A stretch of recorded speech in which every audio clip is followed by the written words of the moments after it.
mobil. Iya nggak? Iya nggak? Ngaku lah. Ngaku lah. Kisah pilu Kusyanto pencari bekicot dituduh mencuri pompa air, usai dicekik polisi lalu dilepaskan. Kusyanto, 38, warga pencari bekicot mendapat kekerasan dari oknum polisi. Dia dituduh mencuri pompa air meski tanpa bukti yang mendukung penangkapan terhadap dirinya. Akibat peristiwa itu, Kusyanto trauma karena sempat dipukul dan dibawa ke kantor polisi. Kusyanto dipersekusi di rumah mertuanya dan puluhan warga yang menyaksikan korban diinterogasi. Seorang polisi berpangkat Aibda mengintimidasi dan mencekik Kusyanto. Pria yang kesehariannya mencari bekicot untuk dijual, dituduh mencuri pompa air tanpa bukti yang jelas. Usut punya usut, ternyata warga desa Dimoro, Kecamatan Toroh, Kabupaten Grobogan, Jawa Tengah itu adalah korban salah tangkap polisi. Ia juga mengalami kekerasan dari beberapa orang yang terlibat dalam persekusi itu. Video Kusyanto diinterogasi seorang polisi berpangkat Aibda viral di media sosial. Kusyanto dipaksa untuk mengaku kalau dia mencuri pompa air, atau biasa disebut mesin diesel.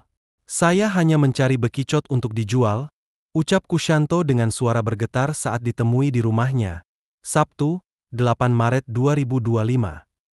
Saat melakukan interogasi di depan warga, oknum polisi itu bahkan mencekik dan mengancamnya. Demi Allah, saya bukan pencuri.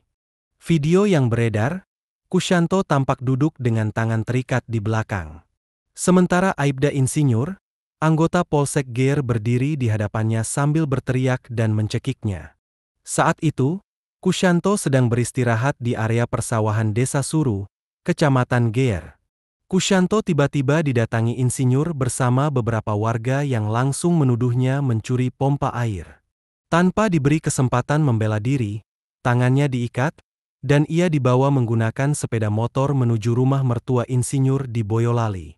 Saya diapit di motor, lalu sepanjang perjalanan kepala saya dipukuli agar mengaku mencuri pompa air. Saya benar-benar tidak tahu apa-apa, ujar Kusyanto mengenang kejadian pahit itu. Setelah sampai di Polsek Geer dan dilakukan penyelidikan, pihak kepolisian menemukan bahwa tidak ada bukti yang menunjukkan Kusyanto sebagai pelaku pencurian.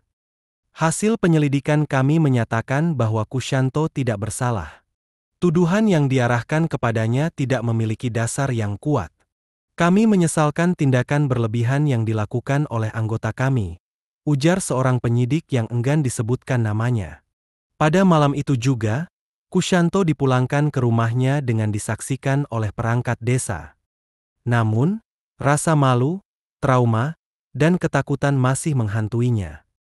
Saya hanya ingin polisi itu meminta maaf langsung kepada saya dan nama baik saya dipulihkan. Saya merasa dipermalukan, sakit hati, dan takut keluar rumah, ungkapnya.